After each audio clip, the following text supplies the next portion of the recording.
देखो चैप्टर का नाम क्या है? प्रकाश का अपवर्तन। अपवर्तन के कारण कुछ घटनाओं को आपने देखा था। हाँ, माने जल में रखी हुई पेंसिल का टेढ़ा दिखना या टूटा हुआ दिखना। ठीक। दूसरी घटना थी प्रकाश माने क्या? सूर्योदय के पहले और सूर्यास्त के बाद आसमान का लाल दिखाई पड़ना ना, ये भी दूसरा घटना था। तीसरी घटना ये थी कि हाँ माने तालाब के वास्तविक गहराई से कम गहराई पर दिखना, तीसरी घटना थी। और चौथी घटना थी अगर उसके पीछे कोई माने कांच से भरी हुई गिलास के, बिना कांच से भरी हुई गिलास के पीछे तीली लगाया जाए तो इसी तरफ दिखेगी। जैसे ही उसमें धीरे धीरे पानी डालते जाएंगे तीली अपने आप क्या हो जाएगी? पलट जाएगी। ये घटना किसकी है? प्रकाश के अपवर्तन की। और कोई ऐसा घटना आपको बताए थे? तारों का टिमटिमाना, ये किसका है घटना? प्रकाश के अपवर्तन का। क्लियर? इसके बाद आप लोगों को बता दिए थे, कल एक नियम भी बताए थे कि स्नेल का नियम दो नियम होते हैं प्रकाश के अपवर्तन से संबंधित, दो नियम। आपतित किरण, अपवर्तित किरण, अभिलंब और आपतन बिंदु। आपतित किरण, अपवर्तित किरण, आपतन बिंदु पर खींचा गया अभिलंब, तीनों एक ही तल में होते। क्लियर? और दूसरा नियम कहते थे स्नेल का नियम, sine i upon sine r ना। आपतन कोण और अपवर्तन कोण का जा आपस के, आपतन कोण और अपवर्तन कोण के जा का अनुपात आपस में क्या होता है? बराबर होता है या नियतांक होता है। क्लियर? अब कल अगर आपको याद हो तो कल एक चीज और बताया था। अब आज पहले ये देखो, आज का टॉपिक ये स्टार लगाना ये इम्पोर्टेंट है, इसी से सब कुछ समझोगे आप लोग ना। ये टॉपिक या नोट है कांच का। पहला प्रश्न है कांच का, बोलो किसके सापेक्ष? कांच का जल के सापेक्ष, या जल का कि कैसे बोले हैं? कांच का जल के सापेक्ष अपवर्तनांक,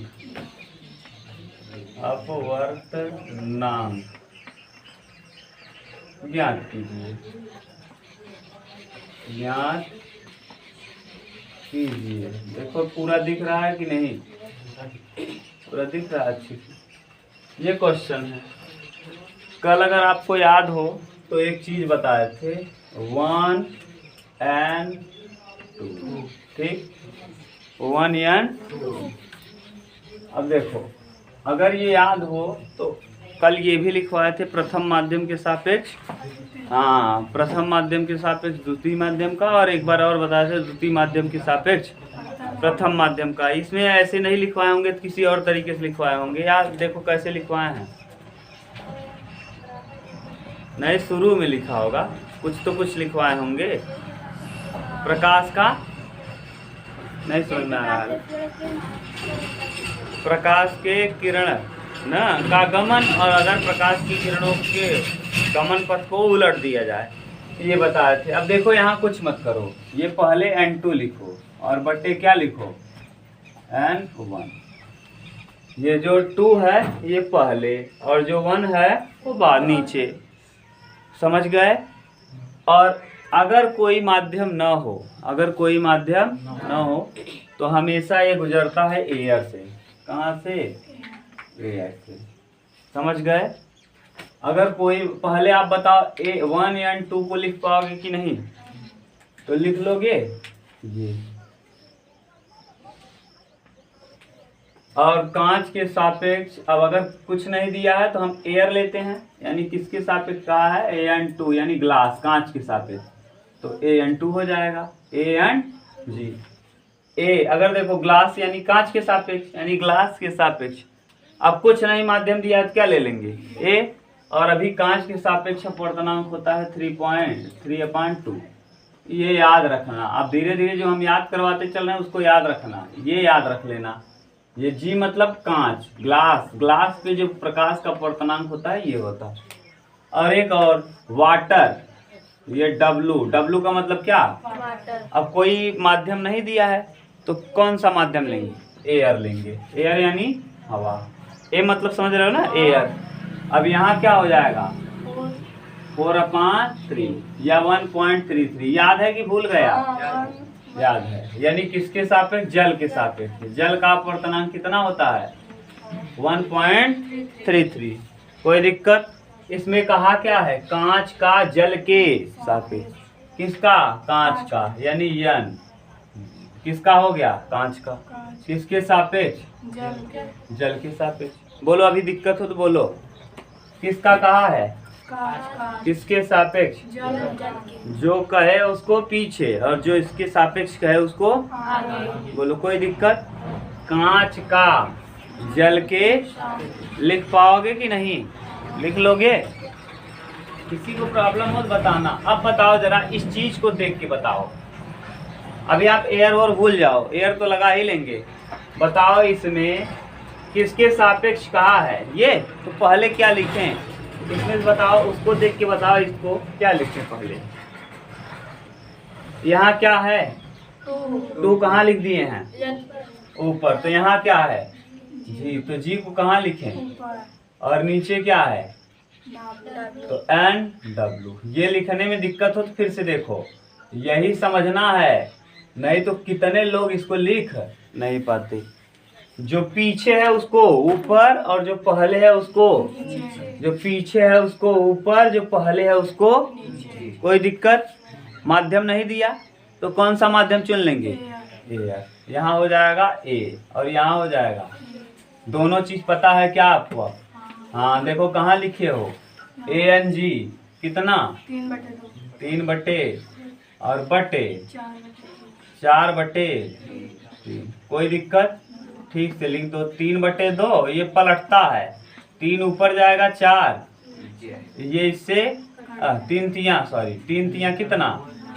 9। 3 तियां 9 और 4 दूना, ये याद रखना। यानी ये आंसर आ गया किसके सापेक्ष?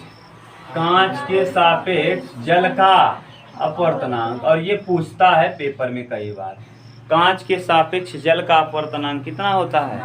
9/8। उतार लो ये। अब समझ में आया मेरा उद्देश्य क्या था जानते हो? मेरा उद्देश्य था इसको लिखने सिखाना। जैसे कहा था किसके सापेक्ष? कांच के सापेक्ष किसका? जल का। तो इतना तो आप लिख लेते, जिसके सापेक्ष कहे, कांच के सापेक्ष, कांच का, कांच किसका? किसके सापेक्ष? जल के सापेक्ष। तो यानी जो पीछे उसको ऊपर लिखते हैं, जो आगे उसको नीचे। और कुछ माध्यम ना दिया हो तो क्या ले लेते हैं? एयर। कोई दिक्कत? उतार लो।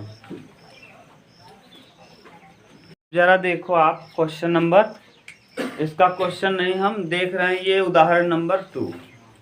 ये किताब में आप देख लेना NCERT वाले में। ये NCERT कौन सी है? अरिहंत है। इसमें देखना उदाहरण 2, जहाँ अपवर्तनांक लिखा है उसके नीचे आपको मिल जाएगा। कहा है जल का वायु के सापेक्ष। पहले आप लिखना सीखो। ये क्वेश्चन नंबर 1 था और इसका ये क्या था? सॉल्यूशन था। अब यहाँ हम यहीं बगल में ही लिख लेते हैं ना, अब जगह है तो बहुत सारा जगह है, आप लिख लो किसके सापेक्ष। दूसरा क्वेश्चन है, दूसरा क्वेश्चन दिया है, क्वेश्चन को पढ़ रहे हैं आप, जरा ध्यान से सुनना, उसके बाद हम प्रश्न को करेंगे ना। उतारो मत नीरज, बहुत सारा प्रश्न कर लोगे अपने आप आ जाएगा। उतार के कोई मतलब नहीं रहता। हम बार बार कहते हैं आप प्रश्न को उतारने के चक्कर में मत पढ़ो, आप प्रश्न को हल करने के चक्कर में पढ़ो। एक बार देखो किस तरीके से हो रहा है, यहाँ प्रोसेस क्या लग रहा है। कहा क्या है कि जल का वायु के सापेक्ष, किसका? जल का। और किसके सापेक्ष? वायु के सापेक्ष अपवर्तनांक 4/3 है। जल का वायु के सापेक्ष, यानी जल का, जल माने क्या? वाटर। वाटर का किसका? वाटर का किसके सापेक्ष भैया? वायु के सापेक्ष। जल का, रुक जाओ, जल का वायु के सापेक्ष, यानी वाटर का किसके सापेक्ष? एयर के सापेक्ष। वाटर का एयर के, हाँ, ये माध्यम को दिखाने के लिए यानी है, दोनों माध्यमों को अलग करता है। जल का एयर के सापेक्ष, एयर माने कौन? हवा। अपवर्तनांक दिया है, जैसे यहाँ देखो लिखे हो, सही है। यहाँ जल का एयर के सापेक्ष अपवर्तनांक दिया है 4/3, यहाँ देखो लिखे भी हैं। अगर न दिया होता तब भी आप जानते हैं, ये 4/3 दे दिया। और हम आपको बताएं ये रट ही लेना भैया, ये जरूरी है, कल से ही बता रहे हैं। इसको 1.33 भी कहा जाता, ये दिया है। एवं एक अन्य पदार्थ का वायु के सापेक्ष अपवर्तनांक 5/2 है। अन्य पदार्थ कोई भी मान लो, एनीथिंग। एनीथिंग में आप अन्य पदार्थ क्या लिख सकते हो, चाहे जो एक अन्य पदार्थ। अन्य पदार्थ को हम क्या लिखें अंग्रेजी में? अन्य पदार्थ बोलो। अन्य पदार्थ को क्या मान ले? यस मान ले, कोई भी, समथिंग। यस मतलब समथिंग माने कोई भी। और ये भी अन्य पदार्थ, अन्य पदार्थ हो गया समथिंग, यानी एक अन्य पदार्थ का वायु के सापेक्ष, किसके सापेक्ष? वायु के सापेक्ष अपवर्तनांक है 5/2। अभी देख लो, ये दोनों दिया है, ये दोनों समझ गए। लिखने में कोई कंफ्यूजन हो तो बोलो अभी। ये लिखने वाला कंफ्यूजन अगर दूर हो गया तो प्रश्न आप कर पाओगे खूब अच्छे से, क्योंकि यही लिख लिए ठीक से तो आप ऊपर नीचे कर पाओगे। अब एक और लिखना है, तब जल का, किसका? जल का, कांच का, यहाँ किसका कहा है? यहाँ कहा है कांच का, जिसका का कहा है वो कहाँ है? बाद में। तो इसमें क्या कहा है? जल का, देखो जल का, जल का, तो यानी जिसके साथ का लगा है, तो यानी क्या हो जाएगा? जल का, सॉरी, जल का हो गया। जल का उस ठोस पदार्थ के साथ, उस ठोस पदार्थ के साथ कांच का जल के सापेक्ष, तो यानी जिसके सापेक्ष कहा गया वो पहले और जिसके साथ का लगा है वो पीछे। तो जल का ठोस के साथ, जल का ठोस पदार्थ। ठोस पदार्थ को आपने क्या माना है? एस। तो ठोस पदार्थ कहाँ जाएगा? पहले, और जल कहाँ रहेगा? कोई दिक्कत? अब लिखने का तरीका, जो पीछे है उसको कहाँ लिखते हैं? ऊपर। और जो, अच्छा सॉरी, NW, और जो पहले है उसको नीचे। कोई दिक्कत? अब आपको पता ही है ये कहाँ से जाएंगे?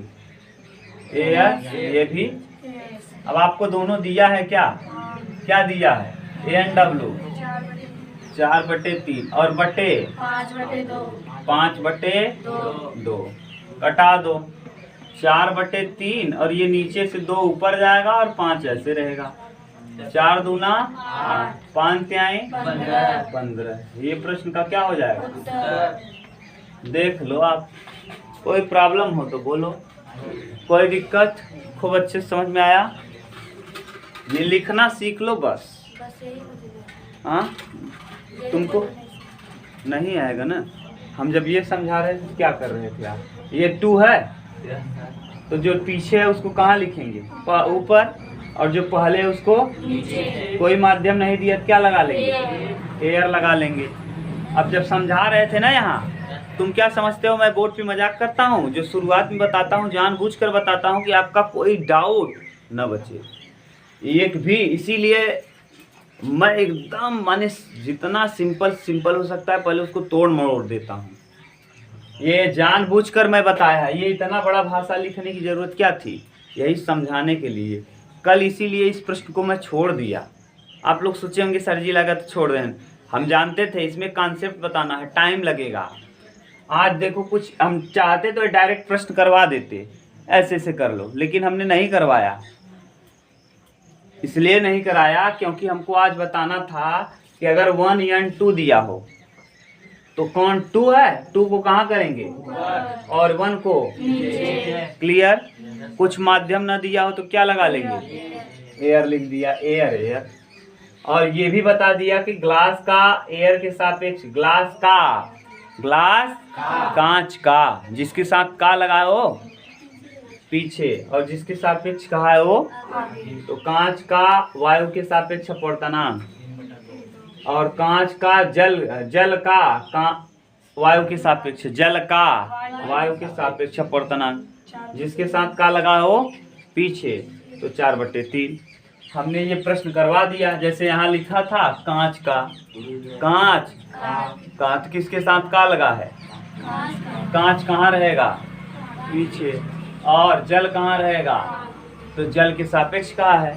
तो अब देखो, जो पीछे है उसको लिखते हैं ऊपर, और जो पहले उसको लिखते हैं, जो पीछे है उसको लिखते हैं ऊपर, जो पहले उसको लिखते हैं नीचे। तो वही तो किया, ग्लास को ऊपर लिखा और वाटर को कोई माध्यम न दिया हो तो क्या लगाते हैं? यहाँ भी ए लगा दिया, यहाँ भी ए लगा दिया।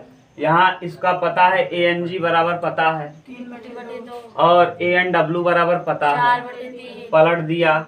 3/2 तो ऐसे ही रहेगा, ये 3 ऊपर चला जाएगा, 4 नीचे। 4 दूना 8, 3 तिया 9। अब प्रश्न में जो कहा था वायु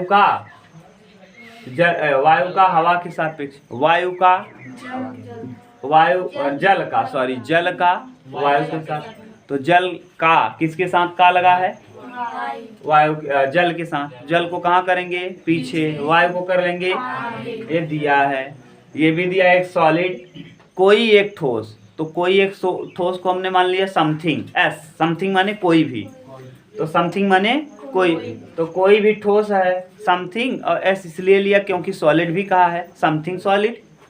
समथिंग माने कुछ भी, और सॉलिड माने ठोस, कोई भी ठोस।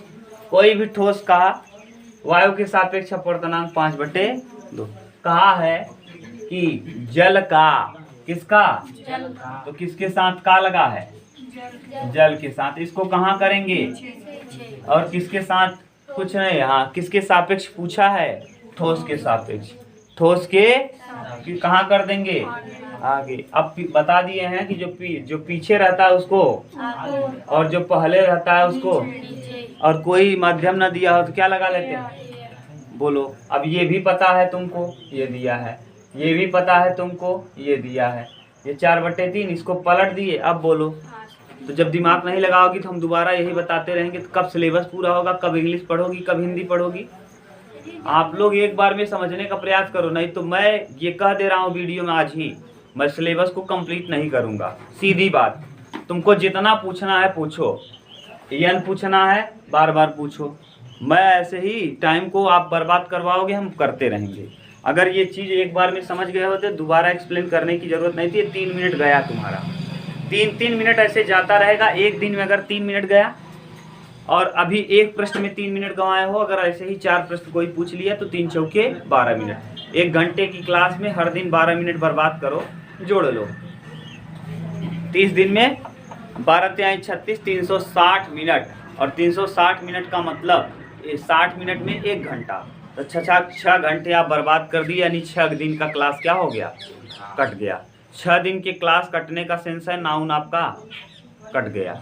एक एक चीज़ ऐसे। आपको क्या लग रहा है? आप जितना ज़्यादा पूछोगे, मुझे देखो बताने में दिक्कत नहीं है, मेरा काम है बताने का, लेकिन ये प्रयास किया करो कि समझ लो, नहीं तो आपका टॉपिक छूटेगा। टॉपिक छूटेगा तो हम क्या करेंगे? जैसे सब टीचर पढ़ा रहे हैं केवल हाई स्कूल वाला, वही पॉलिश कर दो ना, थोड़ा सा बता दो भैया ये क्या है। द्वंद्व जब होता है तो वहाँ लगा होता है, और लगा लो माता पिता, द्वंद्व समास न, पाप पुण्य द्वंद्व समास, पाप और पुण्य। लेकिन तब हम पूरा डिटेल नहीं बता पाएंगे कि क्यों समास विग्रह क्या है, टूटना क्या है, कैसे टूटता है, क्या बनता है, क्यों बनता है, कुछ नहीं सीख पाओगे। तुम्हारा काम तुम जानो, मैं नहीं जानता, इसीलिए कहता हूँ एक बार में समझने का प्रयास। देखो अगला, तुम लोग समझो, यही चीज़ आपको परोसेंगे, बिल्कुल सेम चीज़, और सेम ही चीज़ पढ़ाएंगे कि अपवर्तनांक ये है वो है, और इसी में आपको थोड़ा सा उठौगा झमकौगा ममकौगा बोल देंगे, खुश रहोगे। अच्छा बहुत मस्त बता दिए, और कुछ नहीं करेंगे। खुद थोड़ा सा कंफ्यूजन वाला प्रश्न पूछ लोगे ना। एक लड़का था, उसको निकाल दिए। एक लड़का था, वो पूछ लिया थोड़ा सा फंसाने वाला, जैसे यही है ना, सर जी ये ऐसे कैसे लिखते हैं। उसको कह रहे हैं तुम ज़्यादा वो हो क्या, हाँ तुम लगता है नीट की पढ़ के आए हो, तभी वहाँ फेल हो गए। अब आज के बाद ऐसा प्रश्न मत पूछना, तुम तैयारी वाला पढ़ रहे हो यहाँ, छोटा छोटा चीज़, वो वाली चीज़ मत पूछो। बस हो गया, डांट के बैठा दिए बेचारे को। ये है तो बड़े, अगर यही मैं ही बहुत बड़ा होता, ये मेरी कोचिंग बहुत बड़ी होती, तो मैं जो आप इतना बोलते हो बोलते, वहाँ अगल बगल बॉडीगार्ड लगे रहते, फेंकवा देता, पैसा भी नहीं वापस करता। क्या कर पाते? कुछ नहीं, मारते भी, मैं खुद जिस कोचिंग में पढ़ा हूँ वहाँ का टीचर लात से लड़के को मार रहा था। लड़का कोई कमेंट किया था, शायद छींक आ गया था उसको। अभी विपिन सर से पूछना मैं झूठ बोल रहा हूँ, अच्छा ये कुछ मत बताना, कहना सर जी कृष्णा सर जी कहते हैं कि इलाहाबाद में वो था टीचर है मैथ का सुनील द्विवेदी, बहुत अच्छा रहे, बस इतना कह देना। बस विपिनों पढ़े हैं। वो लड़का छींक दिया तो उसको क्या कह रहे थे कि तुम्हारी माँ बर्रे खाई थी, तुम ये किए थे, अच्छा आदमी को छींक नहीं आएगा। उसके बाद वो कह दिया सर ऐसा कमेंट मत करिए, आप क्यों परिवार पे कमेंट करते हैं।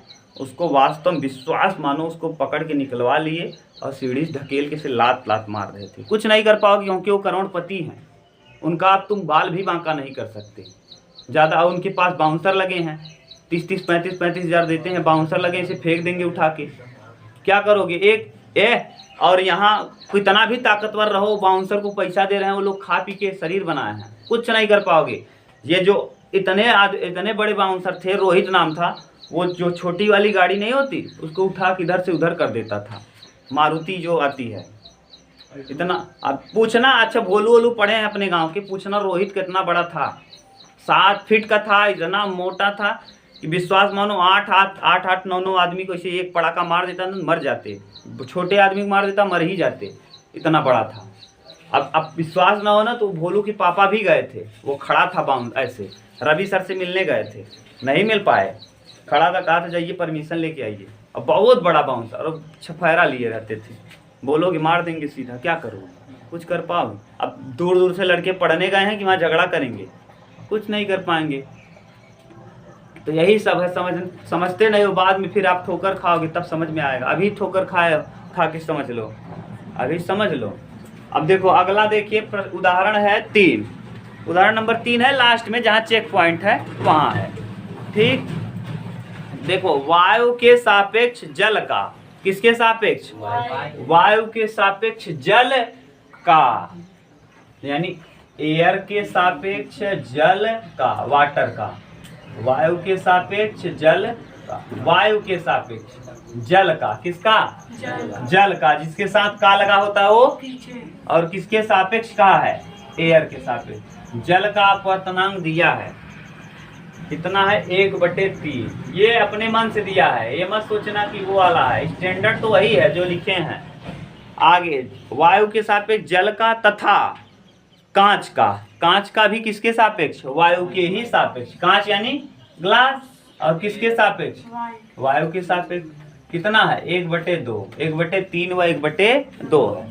अब आगे कहा है जल का, जल कांच के सापेक्ष, किसका, जल का, किसके सापेक्ष भैया, कांच के सापेक्ष। लिख लोगे जल का कांच के सापेक्ष अपवर्तनांक। अभी आपको बता दिए, क्या बताएं बोलो, पहले किसको लिखोगे, जो पीछे है उसको ऊपर, और जो पहले है उसको नीचे। तो NW/M, और क्या लगा देंगे, एयर, एयर। अब आपको दोनों दिया है, ANW दिया है, 1/2। ठीक से करोगे, 2 नीचे से कहाँ जाएगा, तो 2 क्या आ जाएगा, 3। ये देखो हम, अब आप सोचेंगे 3 प्रश्न किए, 2 प्रश्न किए, दोनों में जो पहले दिया था ऊपर हुआ, जो बाद में दिया था वो। मान लो अगर एग्जामिनर का मूड ही है और आप तुम सोच लिए, दिमाग लगा लिए कि जो पहले दिया उसको ऊपर लिख दो, जो बाद में दिया उसको, और दिमाग लगाया एग्जामिनर इसको पहले ना दे करके उल्टा दे दिया, और आप पहले ये नीचे वाला ऊपर, ऊपर वाला नीचे रख दिए, तो क्या हो जाएगा प्रश्न, गलत। जैसे मुझे को ही बनाना होता और थोड़ा इसको पलट देता, मान लो अभी टेस्ट कभी लिया आपका, और मैं ये बोल दूंगा कि कांच का वायु के सापेक्ष अपवर्तनांक तथा जल का वायु के सापेक्ष अपवर्तनांक क्रमशः 1/2 और 1/3 है। तो ये नीचे वाला हमने कब बोल दिया, पहले, लेकिन जब यहाँ पूछने लगे तो ये पूछ लिए। अब पता चला तुम रटे हो, नीचे वाला हम ऊपर बोले हैं, ऊपर वाला नीचे, तो कर पाओगे यहाँ नहीं, तो समझ लो। ठीक, ये करो, उतार लो। देखो चेक पॉइंट में 2 प्रश्न दिया है, दोनों को हम समझते हैं। पहले आपको देखो चेक पॉइंट के दोनों प्रश्न समझने के लिए 4 प्रश्न दिया है चेक पॉइंट में, 4 ठो, जिसमें से 2 सूत्र हमने पढ़ा दिया है। अभी 2 सूत्र नहीं पढ़ा है, तो 2 को हम कर लेते हैं और 2 को हम साथ में कर लेंगे बाद में। हमने इसलिए इसको करा दिया डायरेक्ट थियरी ना करा के, क्योंकि आपका यहाँ से ही क्या हो जाए क्लियर।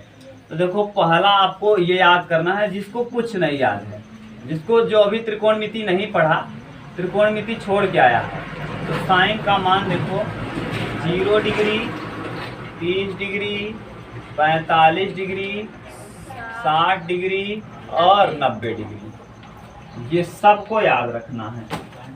साइन 0 का मान होता है 0, साइन 30 अंश का मान 1/2, साइन 45 का मान 1/अंडर, साइन 60 अंश का मान √3/, और साइन 90 का मान, जहाँ यहाँ फेयर बनाना ना, वहीं केवल इसी की जरूरत है, तो हम केवल साइन को ही लिख दिए, क्योंकि इस वाले में हमको केवल साइन की ही आवश्यकता है।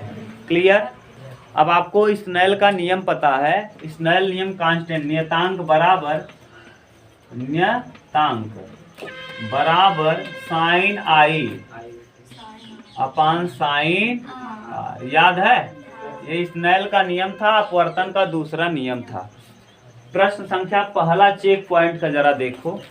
कहा है कि यदि कोई आपतित किरण अभिलंब से 30 अंश का कोण बनाती है। आपतित किरण यानी आने वाली किरण, ये है देखो, ये अभिलंब है, आने वाली किरण इसके साथ कितने डिग्री का कोण? 30 डिग्री का कोण बनाती है, यानी यही है आई। आगे कहा है बना तथा अपवर्तित किरण पृथक्करण पृष्ठ से 45 अंश का कोण बना। अपवर्तित किरण यानी ये जो जाने वाली किरण है, ये पृथक्करण पृष्ठ से कितने डिग्री का कोण बनाती है? 45 डिग्री का, यानी ये थोड़ा सा ऐसे मान लो है, ये कितने का हो गया? 45 डिग्री का कोण। जाना चाहिए था इससे, थोड़ा दूर हट गई है ना। अब दूर हट गई है, इसका मतलब ये विरल होगा और ये सघन होगा, क्योंकि यहाँ छोटा कोण बन रहा था और यहाँ बड़ा कोण बन रहा है। तो यानी ऐसे भी अगर पूछ लेता घुमा के माध्यम ये वाला कौन सा, ये वाला, तो ये सघन हो जाता और ये विरल हो जाता, क्योंकि विरल माध्यम में दूर हट जाती है। और कैसे पता किए कि दूर ही हटेगी? क्योंकि ये कोण छोटा है और ये कोण बड़ा है ना।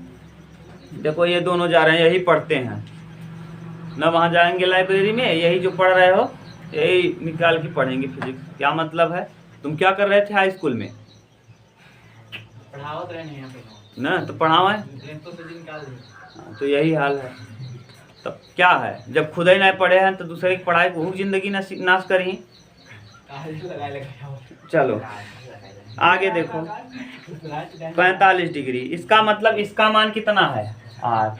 अब देखो पूछा क्या है, पूछा है आपको तो माध्यम के अपवर्तनांक का मान ज्ञात कीजिए। माध्यम के अपवर्तनांक का मान ज्ञात करना है, तो यानी यहाँ अपवर्तनांक साइन आई, साइन कितना डिग्री? आई मतलब कितना डिग्री?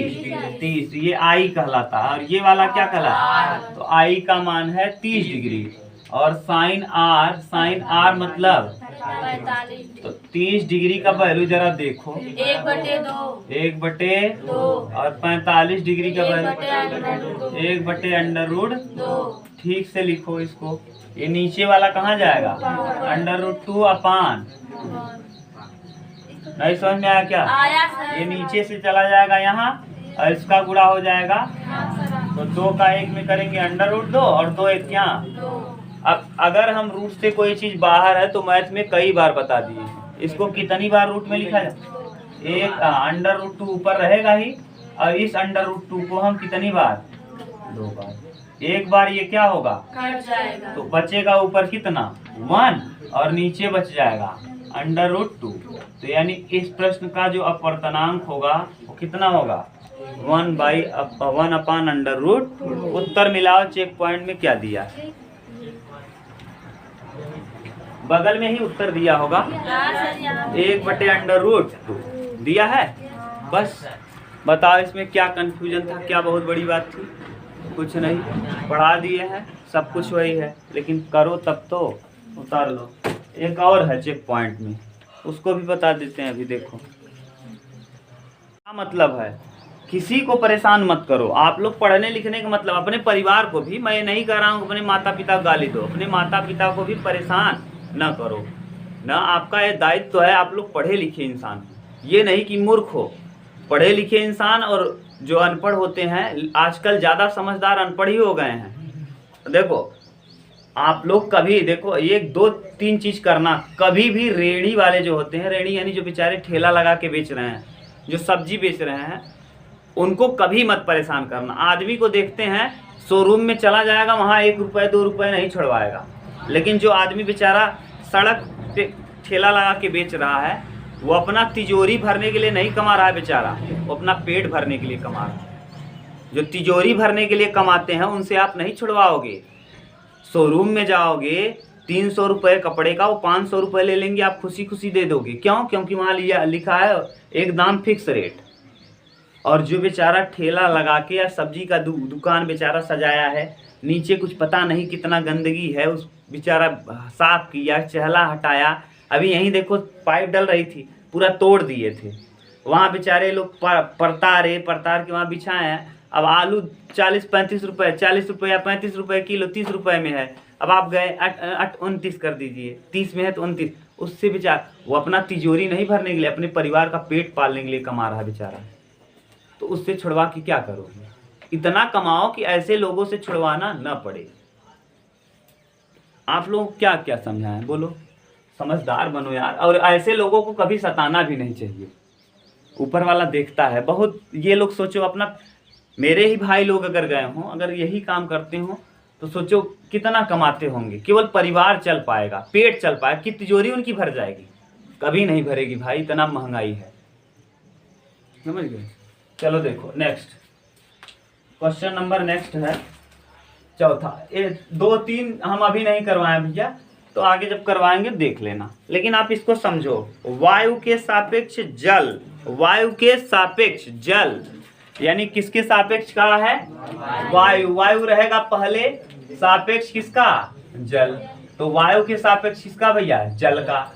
वायु के सापेक्ष जल का नहीं लगाया है, लेकिन समझ लो वायु के सापेक्ष, जिसके सापेक्ष कहता है वो पहले और जिसके साथ कहता है वो पीछे। तो वायु के सापेक्ष जल का अपवर्तनांक 4/5। 4 बटे कितना? 5। आगे फिर कहा है तथा कांच, किसका? कांच यानी किसका भैया? ANG। ANG यानी किसका? वायु के सापेक्ष कांच का अपवर्तनांक दिया है कितना? 5/2। आपसे पूछा है कि जल का, किसका? जल का।